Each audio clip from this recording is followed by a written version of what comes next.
Um português, um croata e um suíço entram à conversa para uma sala de espera. O que é que os aguarda?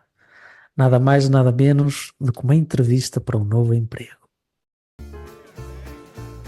Olha, então e aqui? O que é que vai ser? Olha, pode ser um café com leite, por favor. Bem-vindos ao nosso podcast, o Confé com Leite, e eu gostaria de vos apresentar novamente os meus amigos e colegas. Temos o Joca, o pastor na Croácia, não por muito tempo, mas ainda pastor na Croácia. Olá. Olá a todos, olá. E temos também o Samuel, pastor na Suíça. Olá Olá. pessoal. E sem mais tardar, vamos dar seguimento à nossa rúbrica O Pingo de Leite. E vamos começar, se calhar, com o Samuel. Samuel, o que é que tu nos trazes para o teu pingo de leite? Então eu trago-vos uma coisa bastante interessante. No outro dia estávamos numa formação em que o Roberto também estava presente e O o quê? Sim, tu estavas lá, eu vi-te. Em espírito? espírito. Em espírito? Não, estava sentado a minha oeira. E basicamente a pessoa que estava a falar estava-nos a dizer que o primeiro-ministro da Papua Nova Guiné, um homem que se chama James Marapé, vamos chamar-lhe assim, é adventista. E claro, toda a gente quando ouve isso fica com os olhinhos a brilhar e uau, um adventista a chegar a um posto tão alto da nação. E ele ainda dá-nos mais uma que é, quero-vos dizer que uma grande parte do Parlamento são adventistas. Então a gente ainda ficámos mais maravilhados e depois ele dá-nos a punchline. E qual é a punchline? Papua Nova Guiné é dos países mais corruptos do mundo. E isso foi bastante interessante ouvir que as pessoas se calhar que imaginam que se na política tivéssemos pessoas da mesma fé que nós, com os mesmos princípios que nós temos, que se calhar o mundo seria diferente, ou que viveríamos num mundo melhor. Papua Nova Guiné prova justamente o contrário e que de uma certa forma nos remete para a ideia que nós adventistas do sétimo dia somos exatamente iguais às pessoas do mundo, com os mesmos problemas, com as mesmas dificuldades, inconsistências. A única coisa que nos diferencia é que nós encontramos uma solução para essa incongruência que nós temos, que é Jesus Cristo. O que é que vocês acham deste senhor, o James Marapé? Eu, por acaso, até gostava de saber se o Joca acha que se eles estavam todos no mesmo partido ou se estavam em partidos opostos. Essa é uma questão interessante. Pá, eu não sou propriamente um especialista, isto pode ser uma surpresa para vocês, não sou especialista da política da Papua Nova Guiné. Não é algo com Para que eu... já, Para já, para para já, já. para já. Ou por enquanto. Mas só para muito rapidamente dizer que eu acho que, apesar de compreender o fascínio, não é? E percebo quando o Samuel diz ter o brilhozinho nos olhos quando ouvimos que é um adventista, não é? Acho que se realmente se acontece, precisamos de que aconteça com muito cuidado, com muita responsabilidade. E normalmente, espero que ninguém me leve a mal por dizer isso, mas não é isso que eu tenho visto em adventistas que se envolvem na política e vice-versa também quando a política se envolve com a igreja de formas, não é? Eu sou um grande defensor da separação entre Estado e Igreja e preferia que as coisas continuassem dessa forma. Não todo com isto a dizer de todo que as pessoas não se devem envolver na política, portanto não entendam mal as minhas palavras. Há questões que se calhar mesmo a nossa igreja podia estar um bocadinho mais questões de justiça social que podíamos eventualmente tentar envolver-nos para resolver ou para dar alguma possível solução onde os Estados não consigam fazer isso, onde nós possamos ser vistos como uma força de bem, etc. Mas normalmente prefiro que as coisas se mantenham separadas. É o meu comentário.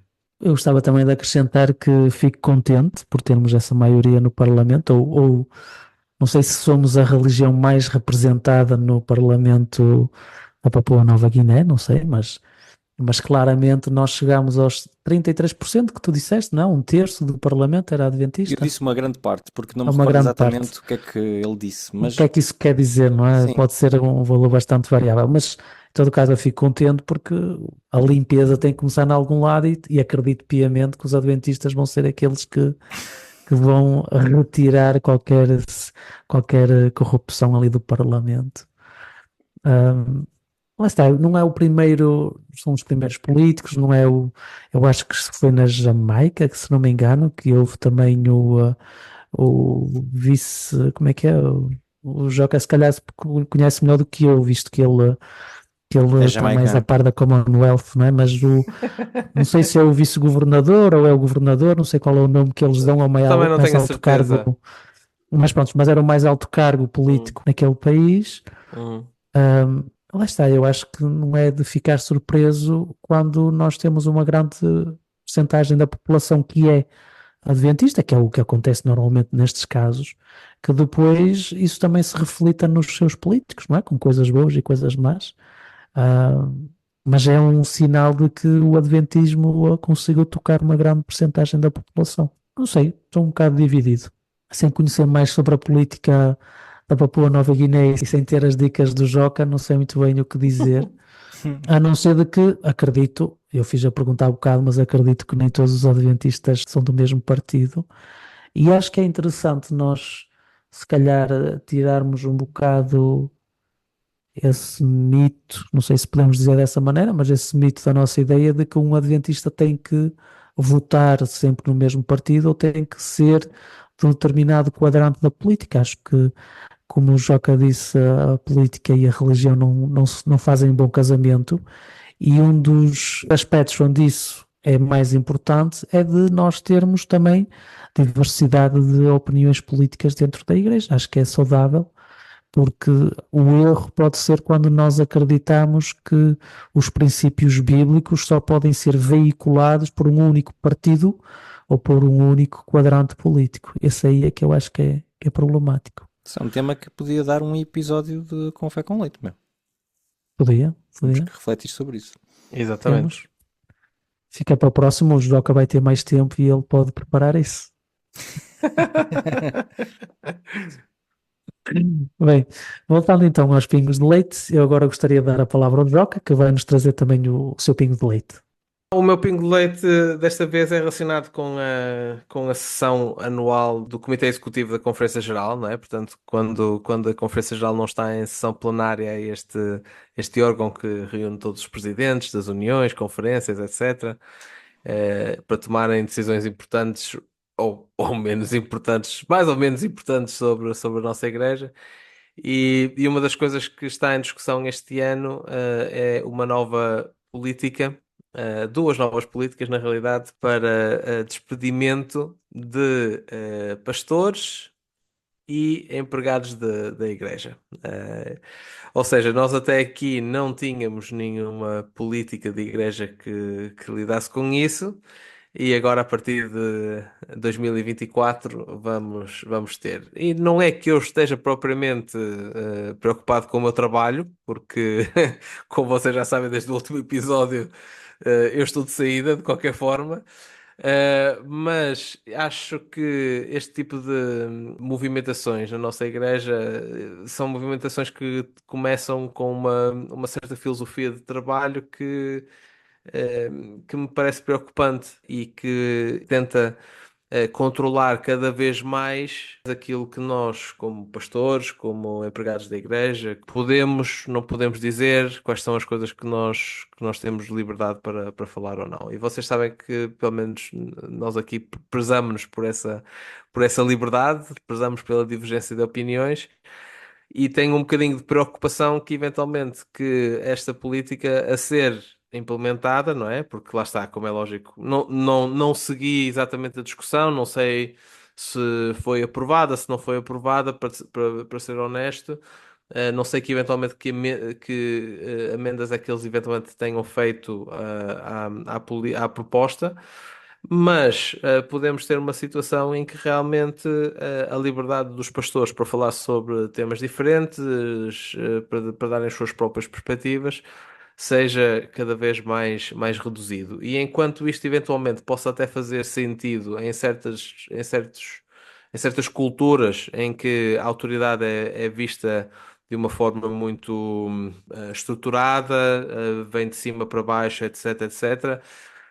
Há muitas outras culturas em que isso não faz assim tanto sentido. E eu não sei exatamente o que é que o Samuel e o Roberto hão de pensar sobre isso, não é? Mas eu tenho a sensação que para eles na Suíça não é muito comum, culturalmente falando, que alguém possa dizer de cima para baixo, faz isto ou faz aquilo, pensa isto ou pensa aquilo, não é? E sei também que em muitos outros sítios na Europa há realmente a liberdade dos pastores falarem sobre os temas que querem, terem as suas próprias perspectivas, mesmo que essas perspectivas sejam diferentes, ou pelo menos ligeiramente diferentes daquilo que é a perspectiva da Igreja. Como nós neste podcast nos prezamos sempre também por essa diferença, vejo que eventualmente esta política pode ser uma preocupante, pode trazer um desenvolvimento negativo à nossa igreja e espero que eventualmente que no futuro se reconsidere este tipo de políticas, que se eventualmente dê um bocadinho mais de liberdade para os pastores poderem partilhar as suas opiniões, falar livremente e de acordo de uma forma que seja um bocadinho mais relevante eventualmente nas culturas em que estão inseridos. Mas não sei o que é que os meus colegas acham sobre isso. Eu sei que o Roberto é muito contra essa questão da liberdade e coisas desse género. Sou, sou extremamente contrário a essa noção de liberdade. Para mim era toda a gente presa.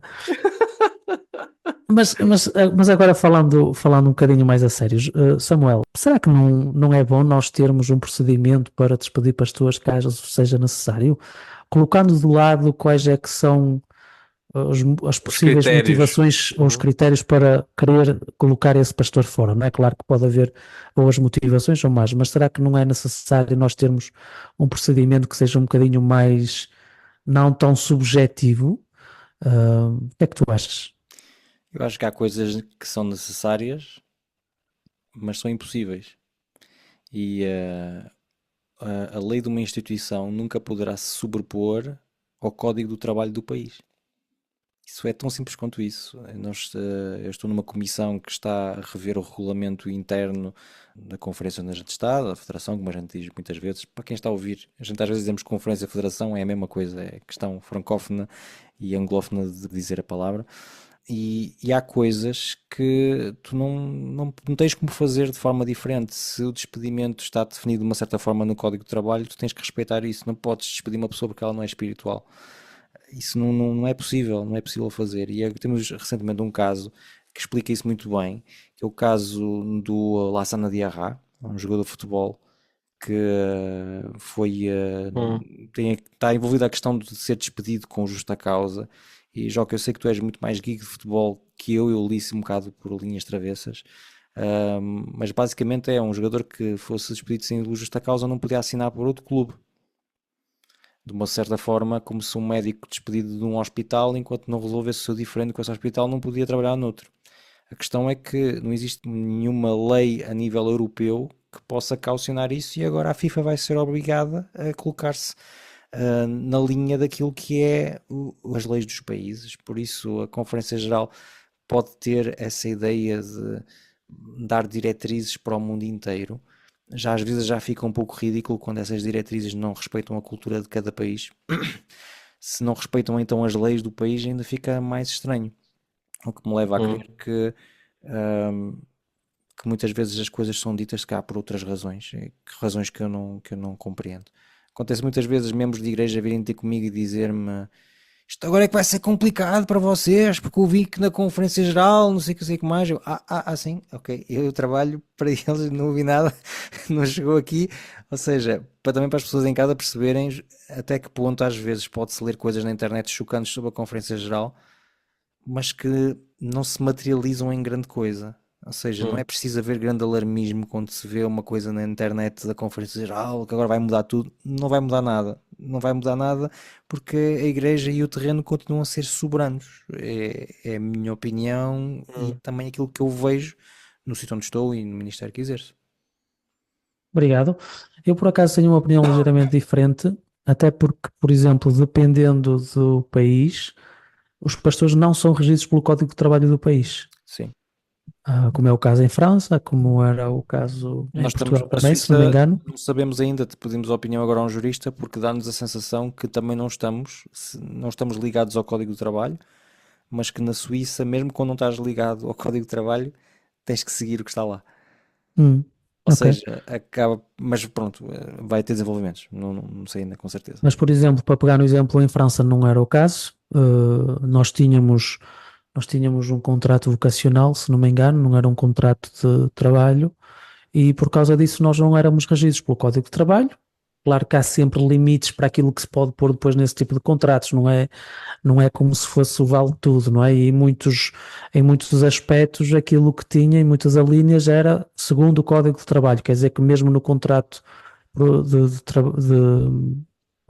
do pastor, não é? Tipo, tinha Hum, alíneas em que tinha essa ligação direta com hum. o Código de Trabalho. Mas uma Mas eu pergunta, acho interessante. na França um pastor poderia ser despedido com mais facilidade do que uma pessoa num emprego normal? Sim. Do género porque não é espiritual, ou porque não ora, ou não acredita lá no Isso AIDS? depois é outra questão, é como é que nós executamos isso. Uma coisa é aquilo que é em teoria possível, outra coisa é como é que na prática nós podemos fazer isso, não é? E há sempre, sobretudo quando são pastores que já são conhecidos, tem pessoas que muitas igrejas que ele já passou por muitas das igrejas, tem pessoas que se ligam afetivamente a eles e tudo mais, às vezes é muito difícil tu conseguires fazer isso porque queres ou Hum, porque não é espiritual o suficiente, ou porque claro. qualquer que seja a razão, não é? Quando é um estagiário, por exemplo, é extremamente fácil, até porque depois, como a ligação contratual também é diferente, às vezes basta não renovar ou não aceitar o pedido para Sim. ingressar como pastor autorizado, não é? Passar de pastor estagiário o contrato para pastor autorizado. Ahm, mas eu acho que é interessante esta questão de que, ok, nós vamos tentar colocar um procedimento base, eu não sei os detalhes, não é? Por isso também não posso opinar se todos eles são interessantes ou se todos eles são aplicáveis de uma forma geral à realidade mundial da nossa igreja, mas eu acho interessante esta questão de, ok, vamos tentar então fazer esta base para, no caso de nós precisarmos de despedir um pastor, qual é que é o procedimento que nós deveríamos seguir? Porque isto muitas das vezes protege os pastores, ao contrário de os colocar numa situação de fragilidade, ao contrário, protege-os porque fica regulamentado, não fica refém daquilo que o presidente ou a administração quer fazer e como quer fazer. Isso é verdade. E isso é muito interessante porque permite ao pastor, por vezes, ter certos direitos também, porque a partir do momento que há um procedimento, se o procedimento não é respeitado, muitas das vezes a decisão pode ser revertida. Então isso eu acho interessante como opção, agora mais uma vez não sabendo os detalhes desse procedimento e claro que se ele for demasiado restritivo, claro que depois confrontado com a realidade do terreno e com as leis laborais do terreno e aquilo que é realmente possível ou não colocar em prática, claro que às vezes pode ficar tudo por águas de bacalhau, não é? Joca, querias acrescentar alguma coisa? Eu queria dizer que eu concordo contigo desde que as políticas sejam colocadas em ação ou sejam escritas com o propósito de proteger, não é? Eu percebo isso e nesse caso, lá está, seria bem-vindo tudo isso. E eu parece-me é que, tendo em conta o historial, na nossa igreja, sobretudo nos últimos 10 anos, que tem mais a ver com questões de o que é que nos vai permitir despedir os pastores do que eventualmente como é que nós podemos proteger os pastores de serem despedidos. É a Hum, sensação que eu tenho, apesar de mais uma vez dizer, e deixo a nota de rodapé, não é? Que não segui a discussão, não sei como é que se foi aprovado, se não foi aprovado, não sei quais foram eventualmente as alterações que se fizeram. Portanto, também deixo essa chega, não é? Como o Roberto, que não conheço em detalhe aquilo que foi proposto ou não é?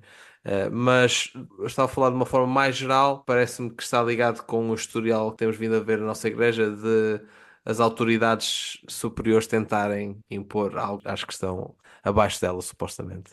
Um excelente tema para discutirmos um dia seria um sindicato de pastores. Aí sim teríamos, se calhar, algumas maneiras de defender os pastores, isso mas era bastante Hum, interessante. assunto, hum. assunto para outro dia.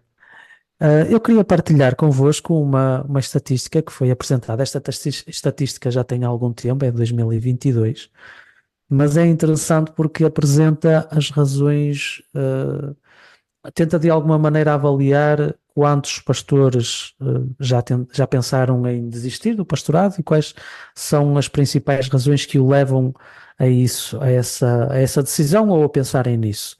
É de 2022, mas os valores acho que são muito interessantes e relativamente atuais.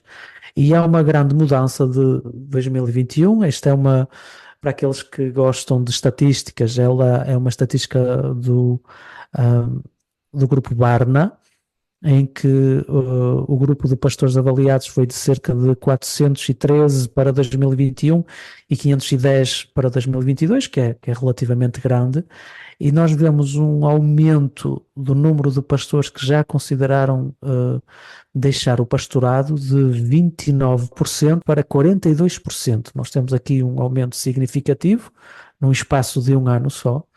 E nas três principais razões porque é que eles evocam esse desejo de abandonar, nós temos 56% o stress, o imenso stress da vida pastoral, ao contrário do que muitos acreditam, a vida pastoral é muito estressante.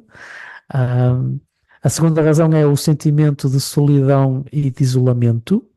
Esse é o segundo elemento, com 43%, e o terceiro, as divisões políticas atuais, 38%. Este aqui, o último, acho que é mais devido ao clima próprio dos Estados Unidos, sobretudo em ano de eleições e desde que houve o aparecimento do fenómeno Trump. Claro que esta polarização política aumentou, inclusive dentro das igrejas, e claro que isto foi um elemento importante, 38%, não negligenciável de todo, mas eu queria sobretudo focar-me no segundo, que é o sentimento de solidão e isolamento dos pastores, que é algo que é difícil de explicar para quem não é pastor, que é o facto de tu, a dado momento, tu te apercebes, sobretudo quando tu começas a ter passado já por algumas igrejas, que é cada vez mais difícil fazer novas amizades. É cada vez mais difícil tu seres completamente transparente acerca das tuas opiniões ou daquilo que tu pensas realmente acerca de certos assuntos, porque imediatamente aquilo que tu tentas avaliar é como é que vai ser interpretado aquilo que tu vais dizer, e muitas das vezes porque tu não queres chatear, tipo, não queres estar só porque dizes alguma coisa que se calhar vai ser tirado do contexto e que vai ser mal compreendido, a ter que te explicar 30 mil vezes para dizer uma coisa muito simples. Tu vais ter sempre tendência de não seres totalmente transparente, que é algo que eu já senti na pele, é algo que eu tento lutar, mas é algo que eu percebo porque é que muitas das vezes é a nossa tendência como pastores. E então isto vai criar um sentimento de solidão e de isolamento porque sentimos que não podemos ser completamente honestos em relação àquilo que nós pensamos e achamos. E eu, por acaso, até tenho tido a sorte, porque tanto em França como em Portugal, como agora aqui na Suíça, apesar de estar há pouco tempo, eu sempre senti que tinha pessoas com quem eu poderia ser totalmente transparente. Claro que a nível com membros de igrejas, sobretudo igrejas que são nossas, nas quais nós somos pastores, é extremamente complicado e delicado. Muitas das vezes nós temos que ser capazes de, ok, não quer dizer que eu seja falso, mas também não quer dizer que eu tenha que ser 100% transparente em todos os momentos, e isto é um equilíbrio a fazer, porque mais uma vez eu tento me pautar sempre pela transparência e ser o mais autêntico possível e verdadeiro. Mas é verdade que o facto de tu teres pessoas com quem tu podes ser completamente transparente, sobretudo dentro do corpo pastoral, isso é muito, muito importante para evitar isso. E eu infelizmente encontrei alguns colegas que passaram por situações dessas, não porque eles confiassem em mim e me contassem isso, mas mais tarde eu apercebi-me que isso não era o caso e mais facilmente me tornei também sensível a perceber-me quando é que um colega está a ser completamente transparente ou não e a respeitar também e a compreender. Mas aquilo que eu queria sobretudo acabar por dizer é que muitas das vezes, quando o pastor parece que está a dizer só por dizer, ou está a ter aquela posição pastoral, ou a frase pastoral do clichê que se diz sempre, às vezes não é por intencional, às vezes é simplesmente por força do hábito, precaução, prudência, tudo o que vocês possam imaginar, e muitas das vezes este sentimento de solidão, de sentirem que se calhar não vão ter o apoio que necessitariam para serem completamente transparentes. Não sei, Joca, o que é que tu achas, se já experimentaste a mesma coisa, esse sentimento de solidão e que leva-te às vezes a não ser a dizer aquilo que se calhar terias vontade de dizer? Eu acho que parte, não querendo tornar a minha resposta centrada em mim e na minha situação neste momento, eu acho que há muito aquilo que tu referiste acerca desta pesquisa, desta investigação, com a qual eu me relaciono. E sim, é sem dúvida nenhuma uma posição muito solitária, ok? Eu e a minha esposa tivemos tido o prazer, por um lado, de não estarmos sozinhos nesse trabalho, não é? Portanto, nestes 3 anos aqui na Croácia, visto que estávamos no mesmo distrito, podíamos conversar um com o outro acerca disso, podíamos sempre dizer: olha, espera um bocadinho, eu vou falar com a minha mulher antes de te dar uma resposta, ou seja, tornava essa questão menos solitária, não é? Mas há claramente outras razões, como o stress, o facto de estar sempre sobre pressão, mesmo quando não estás a fazer nada, estás a pensar sobre as melhores formas como podes tentar levar aquela igreja para a frente, de alguma forma. Ou então tens a questão de tiveste um encontro em que deste algum aconselhamento pastoral a alguém e uma situação extremamente complicada. Eu não sei como é que tu, Roberto, e tu, Samuel, como é que vocês conseguem, como é que vocês lidam com isso, mas eu normalmente tenho dificuldades em deixar isso à porta. Não, vai comigo para casa, vai comigo para onde quer que eu vá, não é? E por isso traz um nível acrescido de stress, porque o stress da pessoa de alguma forma acaba por passar para ti, porque no fundo tens alguma compreensão e preocupação com ela. Portanto, há muitas coisas daquilo que tu referiste, Roberto, que fazem sentido para mim. Ser o estar solitário, de alguma forma, compreendo, apesar de ter tido a benção que foi trabalhar juntamente com a Doroteia, mas há outras questões que realmente são parte da razão até pela qual nós acabamos por sair deste momento da Croácia, não é?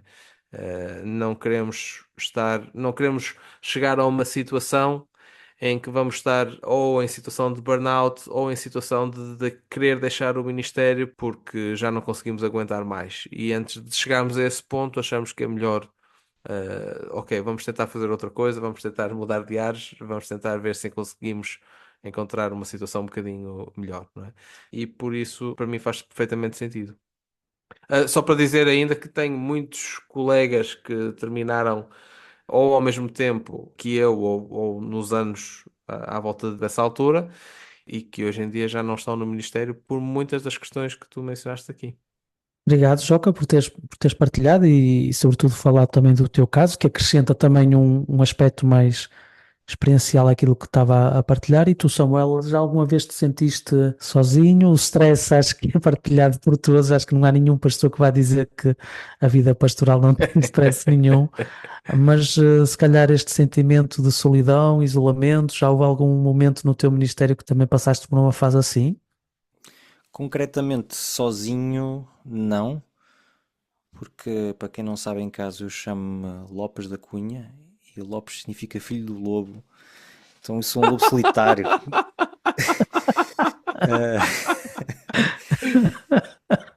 Eu Não, estava à espera estou a que gozar. fosse ver alguma coisa do Cunha também. Não, não, Cunha, não. Não, O Cunha lobo pode solitário ter a das ver. Cunhas. Não, Exatamente, o lobo sim, solitário das sim. cunhas. Não, é assim, eu sou um privilegiado no sentido em que eu trabalho num território que fica ao lado de onde eu estudei, significa que algumas amizades que eu fiz durante a faculdade guardo até hoje. É um território pequeno em que dá para facilmente ir de uma ponta à outra. Muitas vezes eu sou chamado a pregar na igreja que fica na ponta, ainda estive lá 2 sábados atrás e não faz problema nenhum.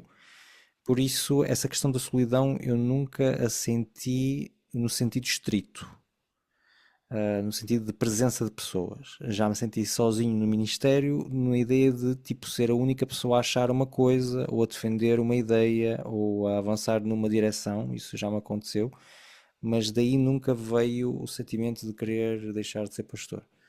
Queria citar uma frase do pastor Puyol, que é um pouco o Ernesto Ferreira dos espanhóis, em que ele dizia que um pastor que nunca quis abandonar o ministério é um pastor que ainda não percebeu o que é o ministério. Significa que mais tarde ou mais cedo, quando a gente vive verdadeiramente aquilo que é ser pastor, esse sentimento pode bater à porta, e eu já o tive de uma forma bastante séria, por questões ligadas mais ao stress, por questões ligadas mais ao que é que eu estou aqui a fazer, será que isto efetivamente tem algum impacto, o que uma pessoa está a fazer para aquilo que a gente está a lutar, mais nesse sentido do que propriamente a ideia de me sentir sozinho. Mas é uma realidade que, por exemplo, na minha turma da faculdade, neste momento só 3 são pastores. Eu, uma pessoa que está a trabalhar comigo aqui na Suíça e um colega que está nos Estados Unidos. Um abraço especial para ele, porque é ouvinte do nosso podcast. Ou seja, existe claramente algo no pastorado que pode ser multifacetado, que é pesado, e depois há também um fator importante que falamos no nosso último podcast, que é a questão geracional. Hoje em dia, tendo pastores que não são baby boomers, ou seja, um baby boomer é capaz de trabalhar até ficar sem pele, porque o trabalho é um valor, não é uma questão de prazer, é uma coisa que se faz e ponto, e faz-se por obrigação. E é uma questão identitária também para eles, não é? Eles Exatamente. identificam-se com o trabalho que fazem. Exatamente, eu sou a minha profissão. Enquanto que hoje em dia as gerações mais novas, tipo Millennials, geração Z, não têm toda essa ideia. É uma questão de propósito. Eu sinto que tenho um propósito aqui, sinto que estou a trabalhar para algo maior que eu, há sentido no que eu estou a fazer, então estou feliz. Não há, vou buscá-lo noutro sítio. E por ir buscar noutro sítio não significa abandonar a igreja. Quando eu tive esses pensamentos de pá, quero sair daqui, foi num momento muito específico do meu ministério em que eu estava em igrejas atoladas de problemas, que eu fui chamado para os resolver, então foi mesmo bastante difícil, sobretudo que eu tinha muito pouca experiência como pastor nessa altura, e justamente nesses momentos a minha ideia não era abandonar a fé, não era abandonar Jesus, não era deixar de dar estudos bíblicos, coisas que eu amo e que já fazia antes de ser pastor. A questão era mesmo, não tenho mais vontade de estar a fazer isto a 100% e a ter que levar com isto. Isso foram as razões que me fizeram sentir. Mas compreendo que o facto de não sentir a questão da solidão é mesmo por privilégio. Porque os pastores que estão em Portugal ou na França, em que estão verdadeiramente isolados, com não sei quantas igrejas e que o colega mais próximo está a não sei quantos quilómetros, acredito que é muito mais difícil. Obrigado, Samuel. E depois de nós termos dado esta voltinha aos pingos de leite, vamos passar para o grão, que hoje é apresentado pelo Samuel.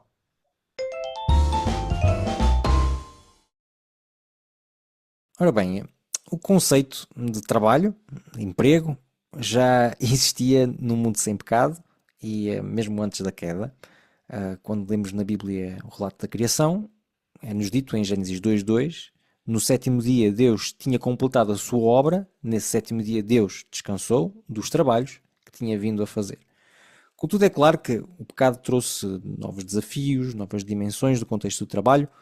Logo de início percebemos que aquilo que deveria ser prazeroso e que certamente deu prazer também a Deus de fazer, desapareceu em muitas áreas e para muitas pessoas e passou a ser algo penoso. O texto sublinha esta degradação quando fala da agricultura. No capítulo 3, versículo 19, diz-nos o seguinte: só à custa de muito suor conseguirás arranjar o necessário para comer, até que um dia te venhas a transformar de novo em terra. É aquela expressão que a gente conhece, né? Vieste do pó e do pó voltarás. No entanto, este conceito pode ser entendido de uma forma mais abrangente, mostrando que o sustento nesta terra muitas vezes vem de trabalhos que não são os nossos prediletos, e estamos aqui já a fazer um ponto de contacto com o pingo de leite anterior. Nestes textos vemos como as escolhas espirituais afetaram a vida profissional, se falarmos do caso de Adão e Eva, mas será que hoje a nossa vida profissional também pode ser impactada pelas nossas dinâmicas espirituais? É uma das questões que vamos tentar responder. Para nós crentes, isso parece uma evidência, mas o mesmo acontece também com as pessoas desprovidas de religião ou de bases religiosas. Segundo Carl Jung, psiquiatra e psicoterapeuta aqui da Suíça, no século XX, ele diz o seguinte: o homem é uma criatura espiritual e tem necessidade de uma relação com o infinito. A religião existe desde sempre, por esta razão. Isto foi tirado do livro Psychology and Religion West and East. Podemos pensar que trabalho é trabalho, espiritualidade é espiritualidade, mas os cruzamentos entre estas realidades são inevitáveis, porque no nossa mente não existem caixinhas estanques. E em certas circunstâncias, estas questões até podem criar incompatibilidades. A nossa vida espiritual, a nossa vida religiosa pode incompatibilizar-se com a nossa vida profissional. Por isso é um pouco este tema que eu gostava aqui de discutir com os meus amigos. E como primeira pergunta, gostaria-vos de dizer, crentes ou não, todos orientamos as nossas escolhas profissionais em função do nosso sistema de valores ou dessa entidade superior com quem nos relacionamos, sendo esta uma questão muito pessoal, e é preciso sublinhar isto é, depende de cada pessoa, quais são para cada um de nós os valores que consideramos essenciais de guardar no nosso local de trabalho. Valores espirituais, e se calhar gostaria de lançar aqui esta pergunta para o Roberto. Eu acho que uma das questões que para mim faz mais sentido quando falamos aqui acerca deste assunto, não é? Como é que os meus valores influenciam ou devem influenciar a minha escolha profissional. Acho que é uma das questões que se calhar mais faz diferença, é capaz de mais impactar a vida como eu vivo o meu cristianismo, não é? Claro que eu fiz a escolha de ser pastor, os membros farão outras escolhas, aqueles que não querem ser pastores. Mas eu lembro-me de numa das minhas igrejas, em França, eu encontrei um membro adventista de uma determinada etnia que me dizia que, porque eu tinha constatado que havia bastantes pessoas que estavam ligadas à saúde, e essa pessoa estava a comentar comigo, eu falei acerca disso, achei curioso isso, e essa pessoa partilhou comigo e disse, mas não sabes porquê? Porque eles assim podem transgredir o sábado quando quiserem, sem se preocuparem com o resto. Podem trabalhar no dia de sábado sem ter qualquer contrapartida a nível da carreira que eles depois vão ter. Tipo, ok, como nós temos essa flexibilidade, essa brecha, depende de como é que nós vemos esse assunto, não é? Mas como nós temos essa exceção dentro do funcionamento da nossa igreja, não é? Que normalmente proíbe o trabalho no dia de sábado, exceto para os pastores, exceto para os trabalhadores da área da saúde. Então, escolhem essa profissão, várias pessoas dessa etnia, como eu estava a dizer, escolhem essa profissão exclusivamente por essa razão. O que a mim me coloca sérios problemas a nível de como é que os nossos valores guiam as nossas escolhas profissionais, não é? Quando eu leio a história que tu evocaste, não é, de Adão e Eva, há um livro muito bom que eu aconselho que se chama Be a Blessing. A autora chama-se Elizabeth Ostring, é uma autora adventista, em que ela tentou analisar a narrativa de Gênesis e tentar perceber como é que isso, qual é que é a lição que nos dá acerca do trabalho nesse livro, que é um livro que eu recomendo, e ela basicamente diz, e o título já de alguma maneira desvenda a conclusão dela, não é? O objetivo do trabalho tem que ser nós sermos uma bênção para os outros. Claro que nós só podemos ser uma bênção para os outros quando nós somos uma bênção para nós próprios, acho que os dois estão relacionados, e um dos exemplos que ela utiliza é o exemplo de José, em que ele foi escravo, depois foi prisioneiro, depois foi aquilo que nós poderíamos dizer primeiro-ministro do Egito, e em cada uma dessas áreas de trabalho ele foi uma bênção. Claro que eu aqui tenho uma definição de trabalho ou de emprego bastante larga, não é? Bastante flexível, mas acho que nós conseguimos ver facilmente o raciocínio que está por trás e a beleza daquilo que é dito por esta autora, porque lá está, não interessa tanto aquilo que nós fazemos, se calhar o que interessa mais é o que é que nós fazemos aí, qual é que é o nosso objetivo, qual é o nosso propósito, e relaciona-se com aquilo que o Samuel estava a falar há bocado, não é? Tipo, não é porque eu sou pastor que eu sou uma bênção para as outras pessoas, depende de como é que eu vivo o pastorado, depende de como é que eu me relaciono com Deus, com os outros. E eu acho que isso pode acontecer exatamente da mesma maneira para com um arquiteto, com um médico, com uma pessoa que varre a rua, mesmo as profissões às vezes que consideramos as mais humildes, tu podes ser uma bênção da forma como tu vives essa profissão, da forma como tu encarnas o teu cristianismo no teu dia a dia. Um, e eu acho que essa é se calhar a grande questão que eu gostaria de me colocar, é, independentemente das escolhas que eu quero ou não fazer, é porque é que eu as quero fazer, o que é que me leva a querer tomar essa decisão. Nós podemos até colocar outras questões, não é? Que, profissões que se calhar à primeira vista, se calhar nós não aceitaríamos como boas, não é? Eu penso, por exemplo, em dois casos bíblicos. Nós temos, por exemplo, um Daniel que fazia parte da corte de Nabucodonosor, um império extremamente misericordioso, extremamente pacífico, extremamente benévolo para com as outras pessoas, e o Daniel fazia parte daquela máquina de destruição e tudo o resto. Claro que não era ele que ia para o combate, não era ele que dava as ordens de matar ou roubar ou o que fosse, ou pilhar ou destruir, E não foi uma escolha mas... profissional, não é? Hã? Não foi uma escolha profissional ir para a Não. Babilónia. Eu também ia Também dizer não foi isso. uma escolha profissional. Foi um Erasmus que Mas, correu mal. mas lá está, mas a mas questão é que dentro da escolha que ele fez ou que foi imposta a ele, nós depois também podemos discutir até que ponto é que ele tinha realmente liberdade de escolha. Claramente existe uma diferença entre fazermos o mínimo porque não temos escolha para isso e tentarmos ser os melhores possíveis naquilo que nos deram, não é? Apesar de essas questões serem válidas, e eu acredito que elas são válidas para discutir, não retira o facto de que acredito, e segundo aquilo que o relato bíblico nos diz, Daniel, dentro da esfera que era a sua, ele tentou sempre ser uma bênção para com os outros, por isso eu acho que ele alinha-se bem com aquele princípio que encontramos em José.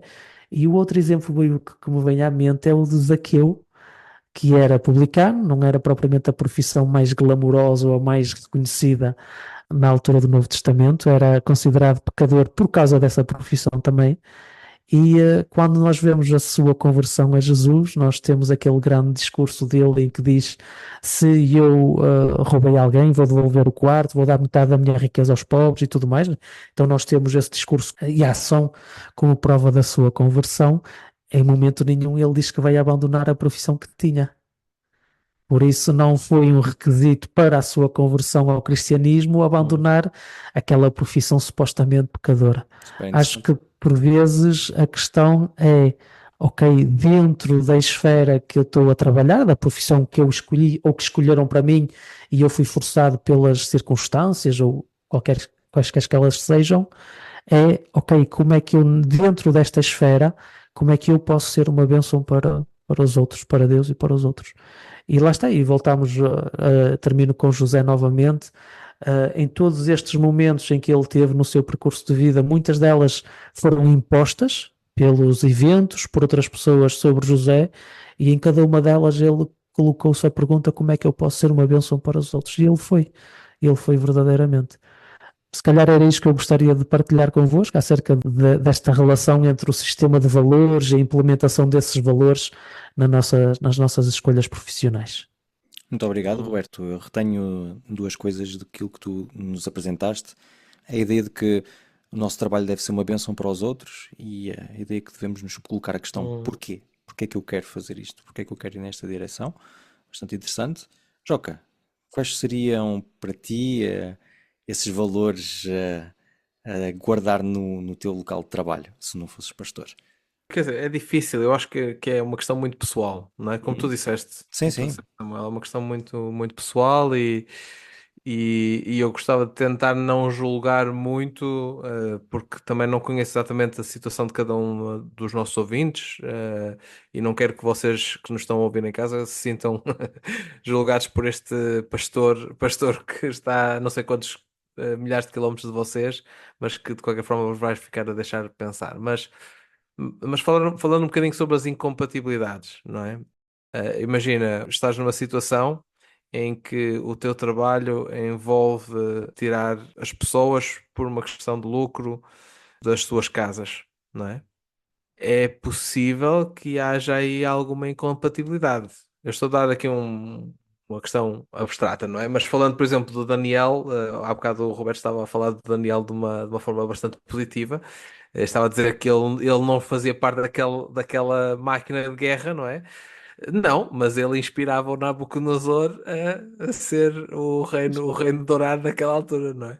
Mas eu até estava, a minha posição sobre o Daniel era bastante Sim, até sim, sim. conflituosa, porque por um lado ele não era ele responsável dos exércitos, mas era ele que Mas, permitia exato. que os exércitos pudessem fazer as suas ações. Até nem era muito, ou pelo menos tentei não ser muito Não, não, não, pró-Daniel. eu percebi, mas é precisamente essa a questão, não é? Nós podemos, mais do que apenas pensarmos em sermos uma bênção, nós podemos também pensar como é que eu posso evitar que no meu trabalho eu seja um problema para as outras pessoas, não é? Ou que eu crie determinados sistemas que possam vir a oprimir outras pessoas, que possam vir a trazer problemas financeiros, pessoais, de trabalho a outras pessoas, não é? E por isso eu acho que eu, não sendo pastor, eventualmente tentaria regir-me mais por essa ideia. Como é que eu posso trabalhar de uma forma a que eu desmonte sistemas que trabalham de uma forma negativa? Como é que eu evito fazer parte desses sistemas? Quais são os valores que eu tenho que me guiar no meu trabalho? E lá está, mais uma vez reforço que isto é uma questão extremamente pessoal. Cada um de nós tem que colocar a questão como é que nós nos sentimos em relação àquilo que estamos a fazer. É algo que realmente sentimos que podemos fazer uma contribuição positiva, para o mundo à nossa volta ou não. Não sou eu que vou chegar e julgar se a pessoa está a ser uma contribuição positiva para o mundo à volta dela ou não. Mas eu acho que esse princípio de tentar não só ser uma bênção, como o Roberto estava a dizer, mas tentar evitar criar sistemas ou criar problemas a outras pessoas, acho que também devia fazer parte da nossa visão sobre o trabalho. Como cristãos, como representantes do Reino de Deus, acho que se realmente acreditamos na possibilidade de tentar melhorar o mundo à nossa volta, pela influência daquilo que são os nossos valores como cristãos, isto deve fazer também parte da nossa ética de trabalho, não é? No final de contas, como tu disseste, Samuel, não é? Nós podemos pensar que trabalho é trabalho e espiritualidade é espiritualidade, mas não é esse o caso de todo, não é? Por isso, tentar pensar sobre estas questões acho que é algo importante, sobretudo hoje em dia, quando lá está há uma maior flexibilidade, não é? Ou seja, se realmente tu, a um determinado momento, sentes que não estás a ter uma contribuição positiva, pode ser que eventualmente consigas reorientar a tua carreira, redefinir-te, podes encontrar uma nova ocupação, e podes tentar dar a volta à questão de outra forma, não é? Só para dizer que eu tive, não há muito tempo, tive uma conversa bastante interessante com uma jovem que terminou os estudos dela recentemente e ela estudou Direito e queria ser, sempre foi o objetivo dela ser advogada e trabalhar em termos de lei criminal, ou seja, questões de homicídios, não só, mas todas essas questões relacionadas com situações um bocadinho mais complicadas, digamos assim. E no processo, enquanto estava a estudar, ela tornou-se cristã. E neste momento encontra-se no período de indecisão em relação àquilo que quer fazer, porque diz ela, como é que. Portanto, a questão que a paralisa neste momento é: e se eu tiver que defender alguém, que realmente cometeu algo terrível, não é? E eu acho interessante, eu tentei encorajá-la, a dizer assim, quer dizer, nós todos cometemos erros, não é? Tens que confiar um bocadinho nos teus instintos, perceber aquilo que, a maneira como tu analisas as pessoas, se realmente sentes através dos teus instintos que são pessoas que de bem ou não. E depois, como é lógico, vais ter que viver com as consequências de eventualmente de algum erro que possas ter cometido nesse capítulo. mas eu de qualquer forma continuo a acreditar que Deus te pode ter chamado para tu seres uma advogada, não é? Continuo a acreditar que tu podes ter uma contribuição muito positiva nesse campo e por isso não desistas. Mas ela estava realmente paralisada neste momento, diz que quer ter um ano de pausa, fazer outra coisa, experimentar outras coisas, porque está paralisada com essa questão. Não fiquem paralisados com estas questões, mas talvez seja importante pensar: estou a ser uma bênção, estou a ter um impacto positivo, estou a ter um impacto negativo no mundo à minha volta, nos seres humanos à minha volta, porque no fundo, todos nós somos representantes do reino de Deus e queremos representar esse reino da melhor forma possível. Obrigado, Joca, pelo teu comentário. Guardo esta ideia de que um valor de não participar em sistemas injustos e mesmo tentar desmontá-los, e a ideia também de que acabaste de dizer no final da tua intervenção de trazer um impacto positivo. Eu acrescentaria mais duas coisas à nossa reflexão. Um deles seria não encontrar um trabalho que eu sei que vai explorar aquilo que são pontos fracos na minha vida espiritual, aquilo que nós muitas vezes chamaríamos tentações. Vou dar exemplos assim muito exagerados, mas pois cada um pode fazer a análise para si mesmo. Uma pessoa que já tem uma tendência normal de ser workaholic, viciado no trabalho, e que quer ainda assim manter uma vida familiar, uma vida de igreja e tudo, e vai se colocar numa profissão que há esse tipo de exigência, as chamadas profissões de alta performance. Ou então alguém que tem problemas com as questões de dinheiro e que vai fazer uma formação ou vai procurar um trabalho na área de gerir uma caixa, fazer contabilidades, coisas desse género. Acho que é importante nós termos o autoconhecimento suficiente de dizer: há coisas que com as minhas características e com a minha vivência espiritual eu posso fazer, há outras que representariam uma tentação demasiado grande para aquilo que são os meus desafios espirituais.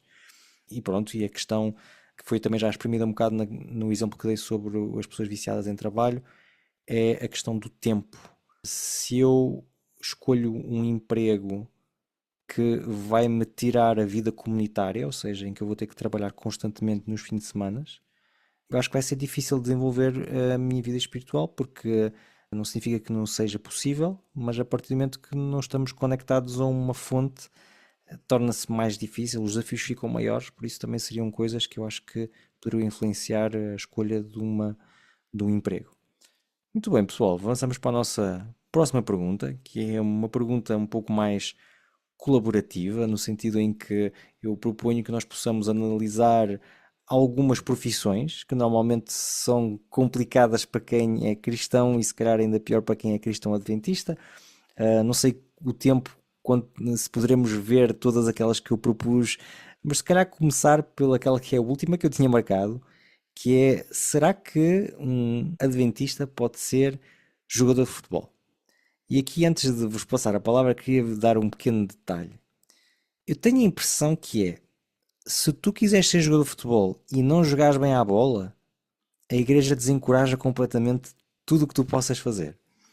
Mas se tu tornaste jogador de futebol e fores um exemplo como o David Alaba, que joga no Real Madrid, que segundo fontes tem uma espécie de herança adventista, creio que não seja um adventista de manual de igreja na mão, mas que no seu Twitter gosta de dizer Happy Sabbath na sexta-feira à noite, aí já vamos dizer com a mesma alegria com que falávamos do presidente da Papua Nova Guiné: temos um adventista que joga no Real Madrid.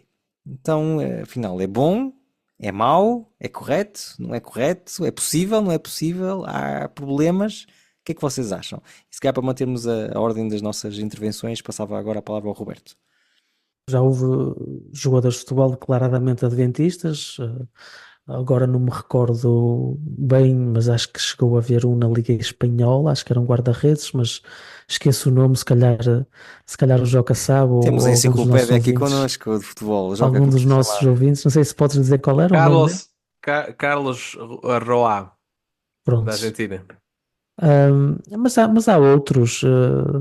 No Brasil, imagino que haja alguns, visto que há tantos adventistas lá, não é? Ah, eu acho que uma das questões que normalmente vem logo, é logo falada, é a questão do sábado, que eu mencionei acerca dos médicos, né? Se calhar podemos abrir uma exceção também para os futebolistas.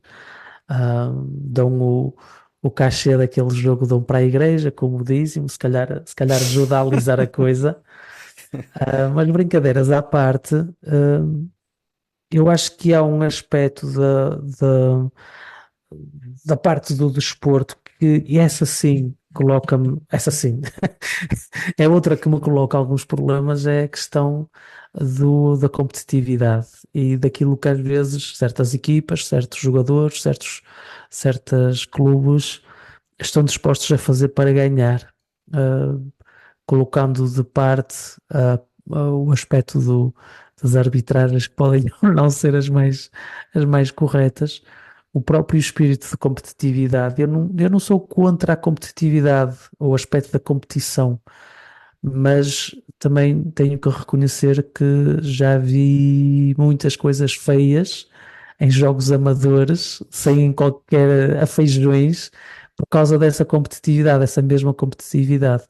Por isso eu acho que esse é um aspecto que é realmente delicado nessa profissão e se calhar quase qualquer profissão que está ligada ao desporto, porque a base desse desporto é a competitividade, é o superar o outro. E claro que há um aspecto positivo, como eu disse, eu não sou contra essa competição, a parte da competição, mas eu acredito que para certos perfis de pessoas, certas personalidades, é extremamente difícil conseguir lidar com isso de uma forma que seja cristã.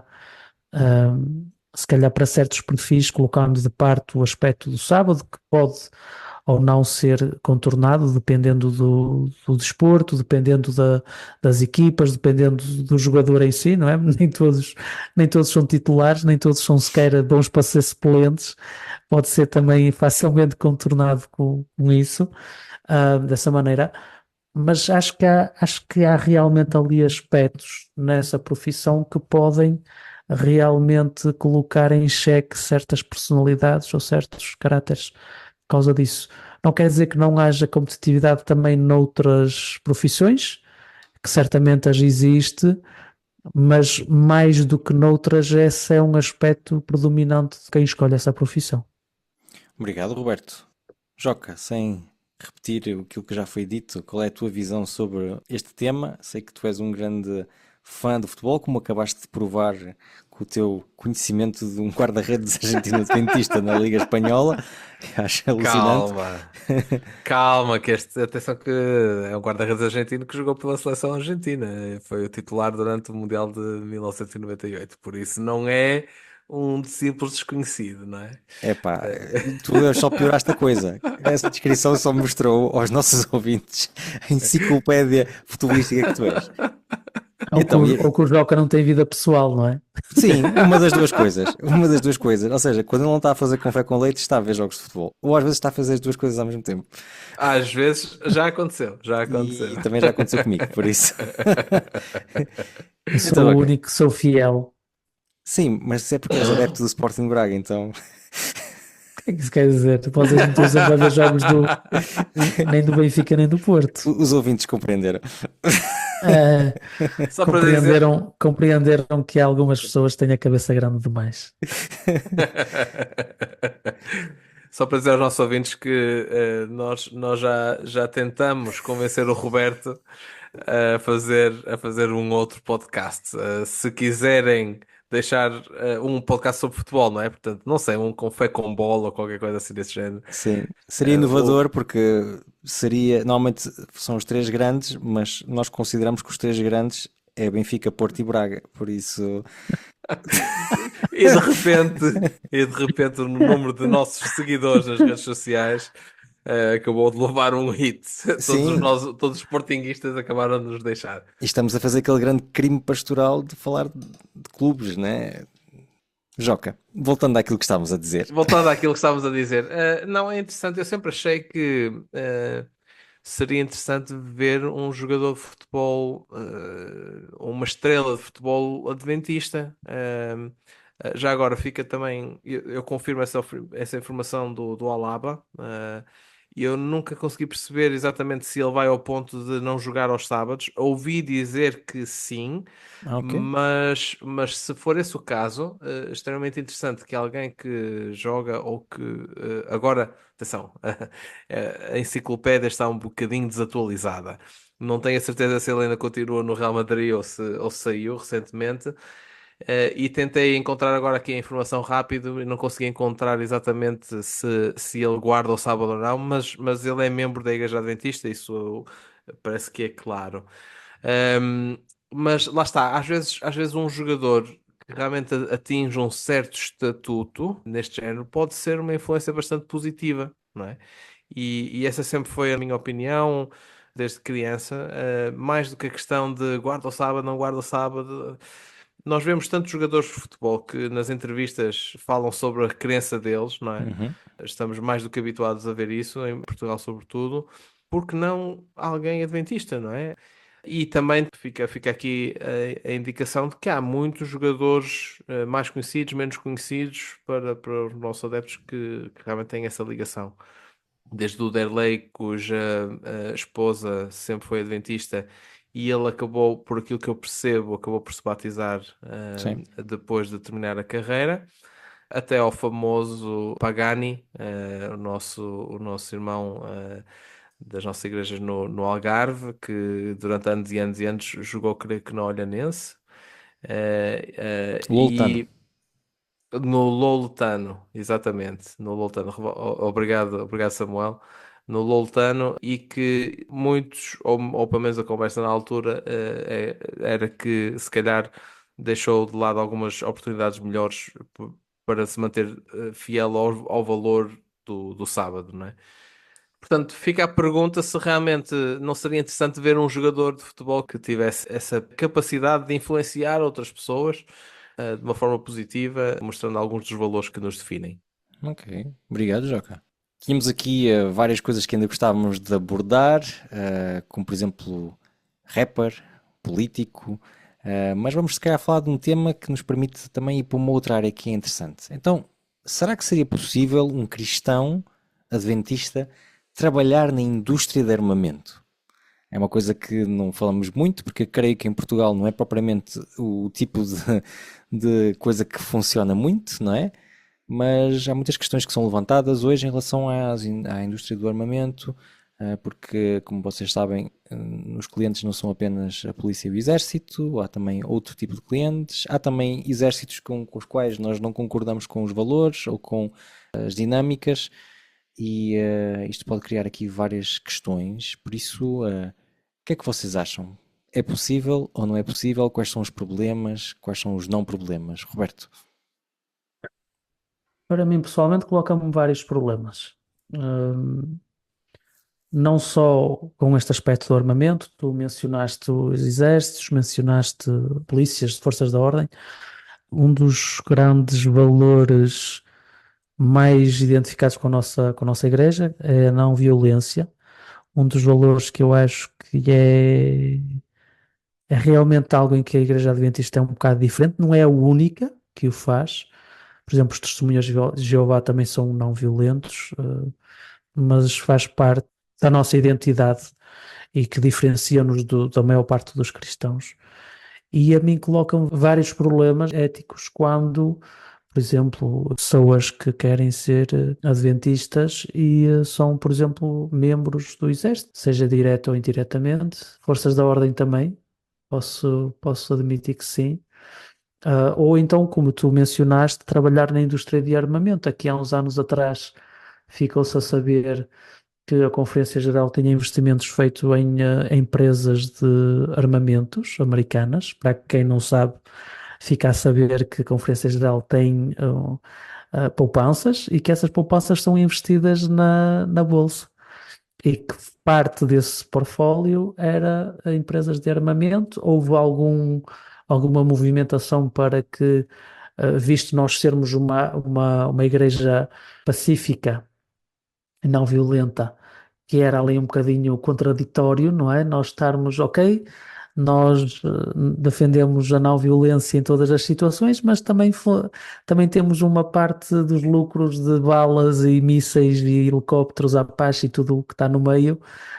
Nós temos ali uma parte de lucro que reverte para a nossa instituição. Havia claramente ali alguma incoerência e eu fiquei muito contente que realmente houve esse passo que foi dado pela Conferência Geral.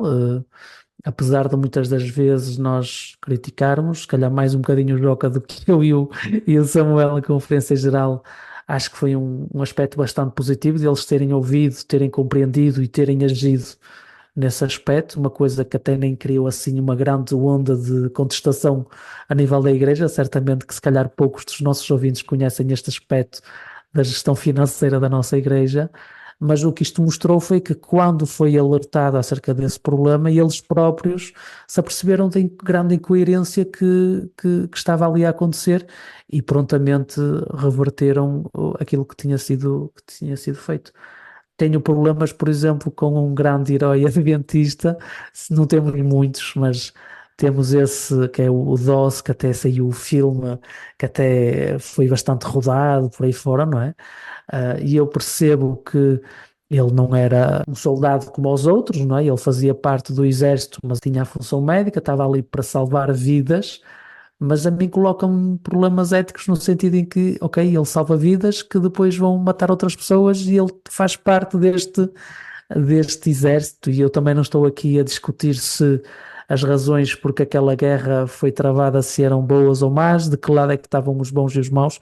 Acho que isso não é um tema propriamente a ser debatido aqui, mas lá está, acho que esse princípio da não violência para mim é extremamente importante. Aqueles valores que nós falamos na primeira pergunta, para mim esta é uma linha vermelha, para mim pessoalmente. Compreendo que para outros não o sejam, mesmo adventistas, mas para mim é uma linha vermelha porque acredito mesmo que é não só um valor essencial da Bíblia, que a Bíblia transmite, um valor essencial do ministério de Jesus e de tudo aquilo que ele fez, ah, mas também de Deus. Acho que é uma característica intrínseca de Deus a não violência. E que se calhar alguns dos meus ouvintes vão ficar com as orelhas assim um bocadinho levantadas e se calhar fica para um outro dia essa conversa. Obrigado, Roberto, sobretudo pela honestidade, transparência com que partilhaste as tuas opiniões. Muito obrigado por isso. Joca, o que é que tu achas? Eu não quero não voltar a calcar outra vez aquilo que o Roberto disse. Por acaso eu também concordo que no meu caso seria uma linha vermelha trabalhar na indústria de armamento, mas também estou aberto a que me provem em contrário. Ou seja, se alguém conseguir na sua mente, na sua consciência, fazê-lo e estar bem consigo próprio, eu pessoalmente não tenho nada contra, porque também sei que eu sou apenas humano e que o Espírito Santo, muito mais poderoso do que eu, pode influenciar as pessoas da forma como ele quiser fazê-lo. Mas vou pegar num exemplo que o Roberto deu e que para mim é um bocadinho mais pessoal, visto que tive uma situação desta aqui em Rijeka. Tenho um jovem que nós batizamos há relativamente pouco tempo, a quem eu dei estudos bíblicos e que sempre, desde o início, eu conheci quando ele tinha 18, 19 anos, desde o início, ele queria ir para o exército. Portanto, era bastante claro acerca disso.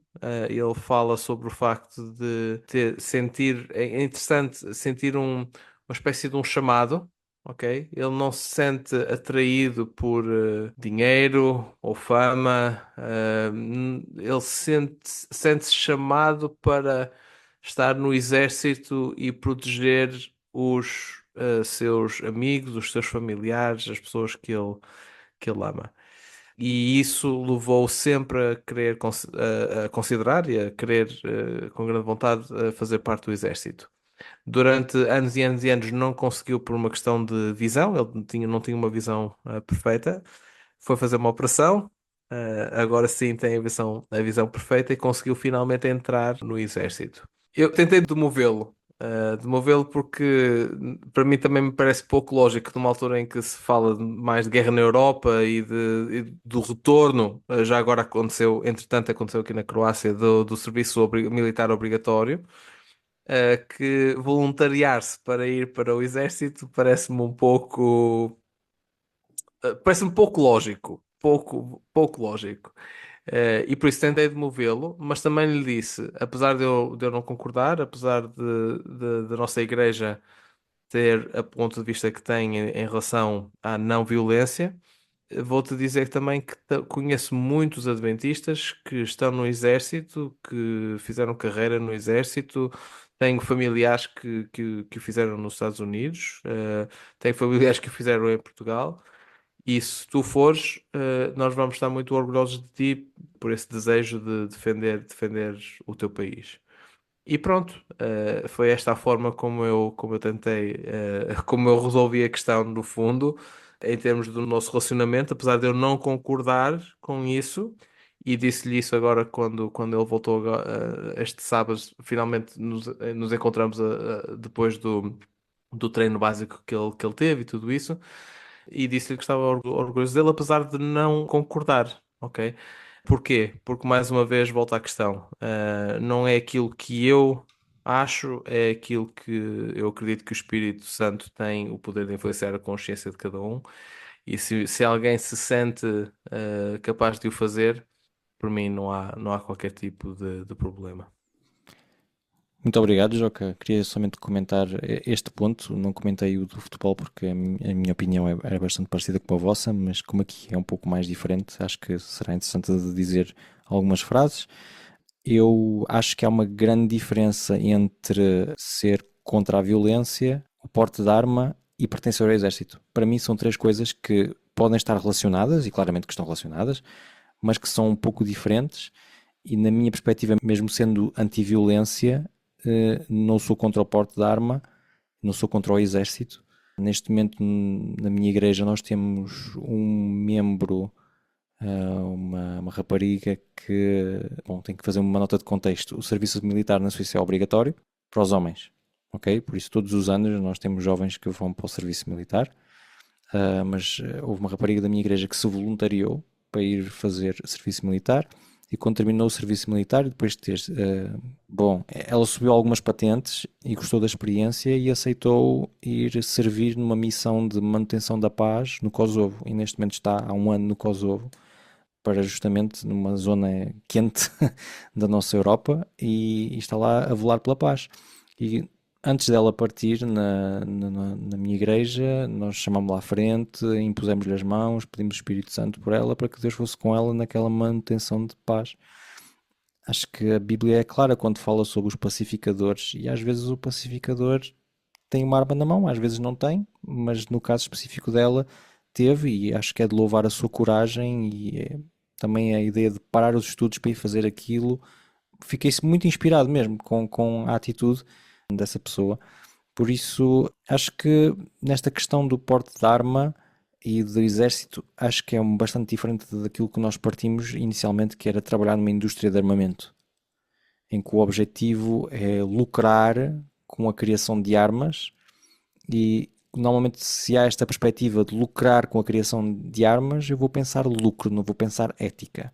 E a prova é que existem montes de problemas, muitas vezes com algumas empresas, porque como o objetivo é o lucro e não a ética, o importante é que as minhas armas sejam compradas e não necessariamente com que objetivo e por quem.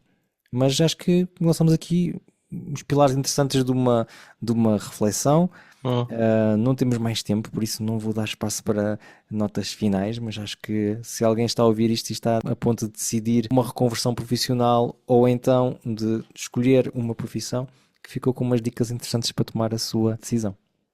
Ora bem, chegamos ao fim do nosso episódio. Queremos agradecer não só a participação do Samuel e do Joca, mas também a vossa participação contínua a ouvir o nosso podcast. Gostaríamos de pedir que vocês pudessem pôr um gosto, que vocês pudessem fazer um comentário, colocar perguntas, porque não? Gostaríamos de ter um bocadinho mais de interatividade com vocês, os ouvintes, por isso não se esqueçam de partilhar, participar. E não se esqueçam que os nossos episódios saem sempre na primeira sexta-feira do mês, a não ser quando não saem. Foi o Café com Leite de hoje e até breve.